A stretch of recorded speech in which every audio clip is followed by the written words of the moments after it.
Hey everyone, my name is Lorena, and today I'm going to be talking about my favorite self-development books. And this is just a very important topic to me because I believe a lot in self-development and always furthering yourself and trying to, I guess, understand the world a little bit better.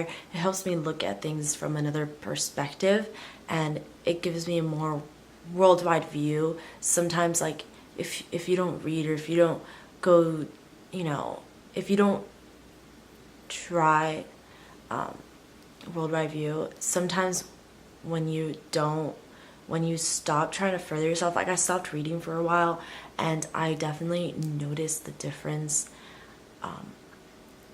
when I started reading again. It kind of like opened up my mind. It made me more motivated. It helped me see things from a different perspective, like open my eyes to everything. And that's just the process of learning. That's why I always believe in self-development. It doesn't, you don't necessarily have to, go for this other degree if you don't need it. Or I mean, just like trying to further yourself in education, whether it be in like your hobby, trying to further dive deep is always going to bring value to your life. So today I'm going to be going over with you guys my my top 5 self-development books that have changed my life and how I view it, and have really inspired me to change the way I live my life, and kind of really hone into my authenticity and what I really want to do, and being real and true with myself. So that's helped a lot from reading, and so yeah. All right, we're gonna start with okay, this is not necessarily in any type of like order, like it's not like my favorite to whatever, but so I'm gonna start with number 1, 48 Laws of Power. 48 Laws of Power is by Robert Greene.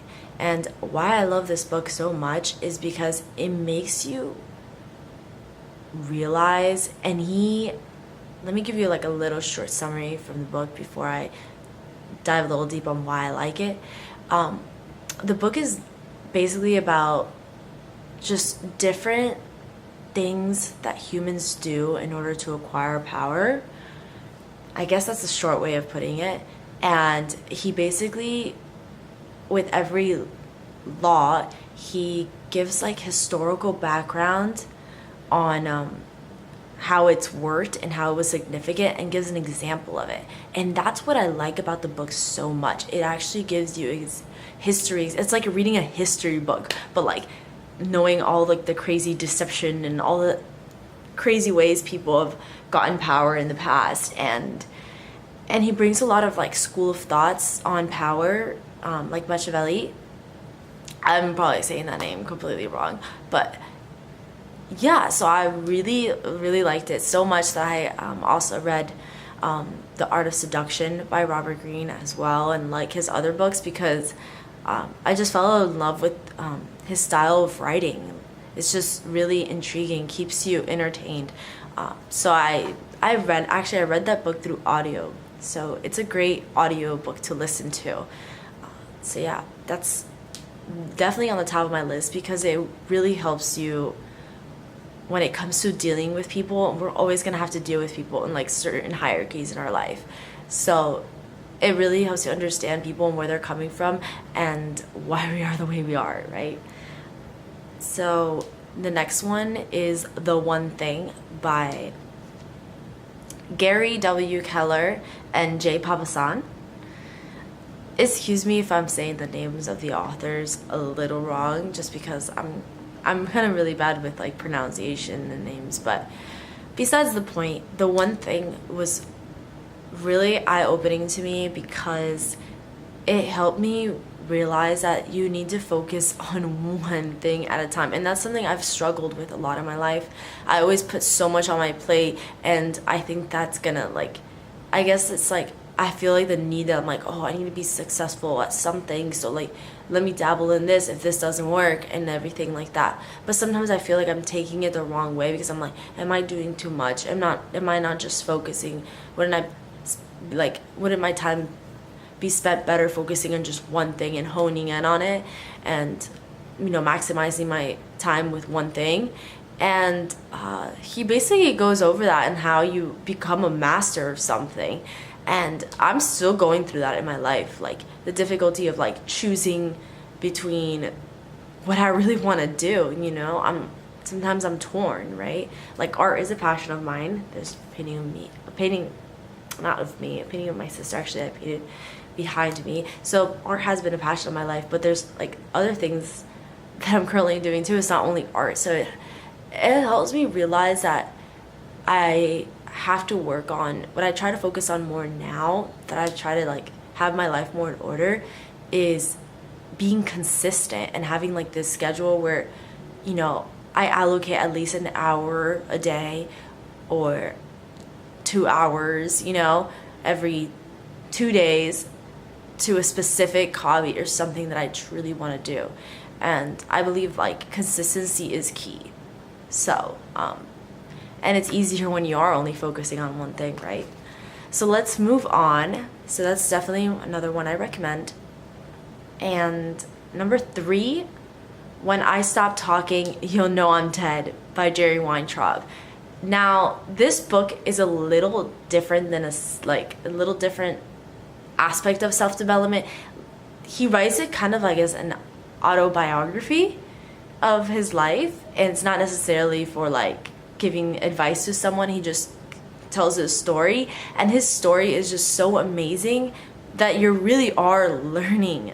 You're learning through his story, and it's just really inspirational. It's kind of like a rags to riches story of how Jerry Weintraub became the Jerry Weintraub of like movie productions, taking Elvis Presley on tour, like working with all these famous stars, doing Ocean's 11. Like, the book was amazing. I was truly like in shock, like how it helps you with like dealing with people. And like, he was so like amiable to people.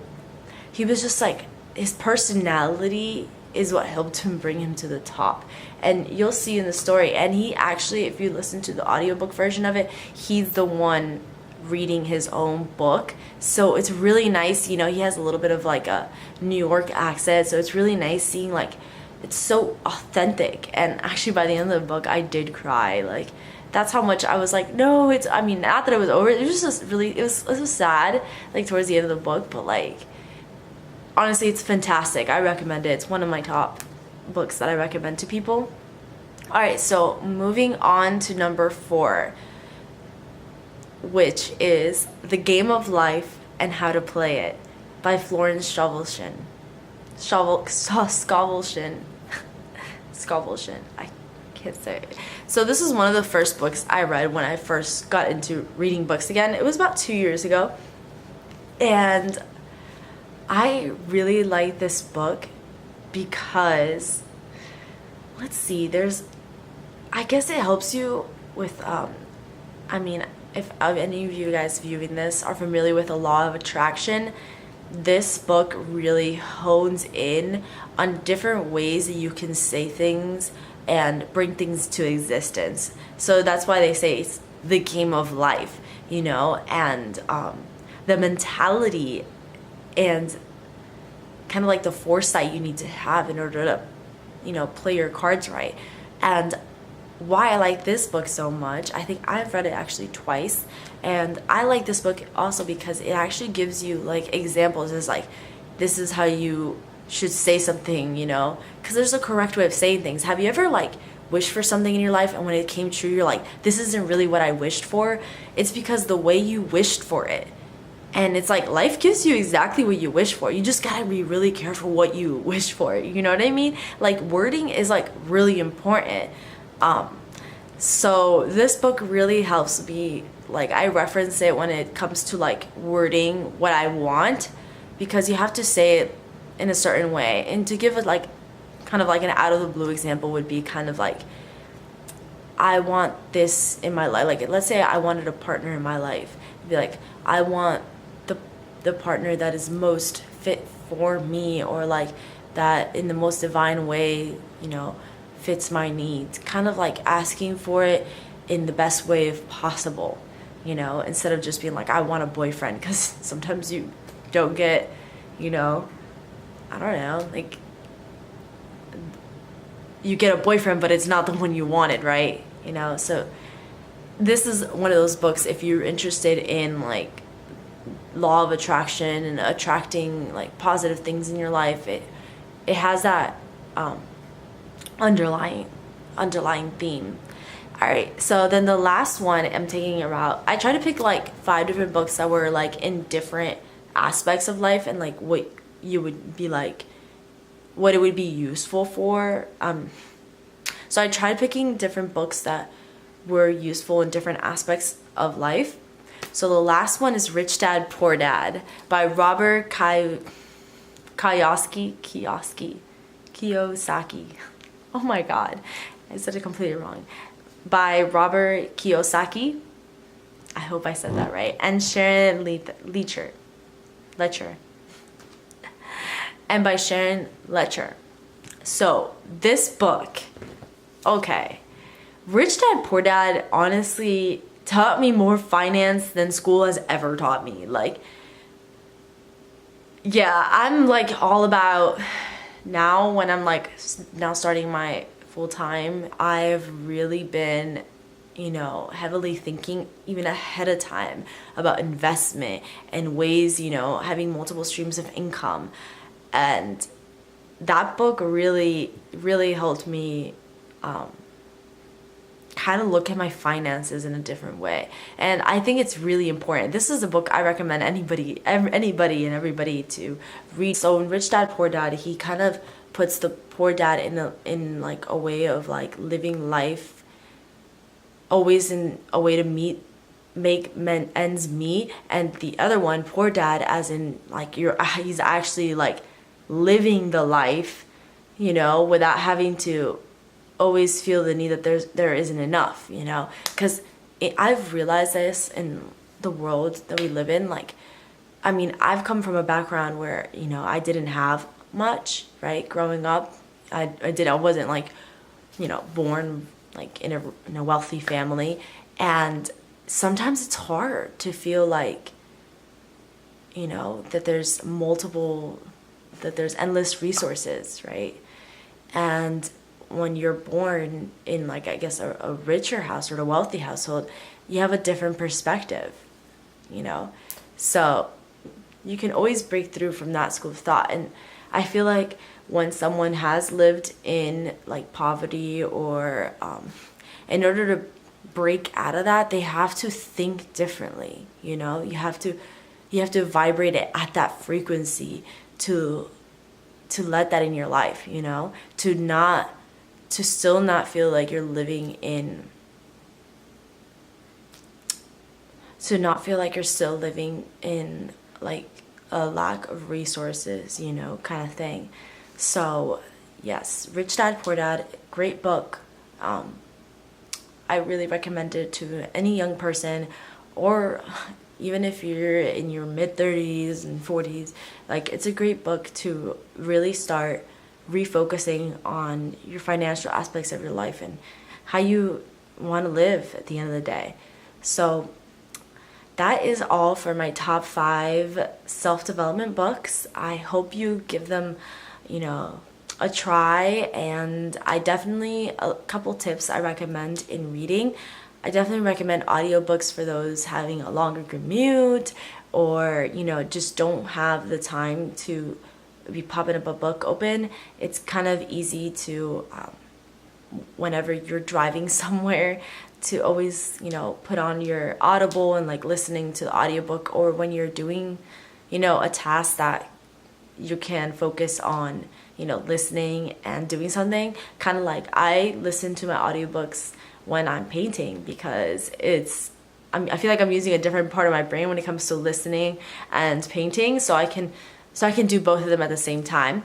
So just find a way that works well for you. But I definitely recommend including audiobooks or books in your life, because it really does help pushing your life forward. It gives you that extra push that you need in order to move your life in a different direction, if that's what you're hoping to do.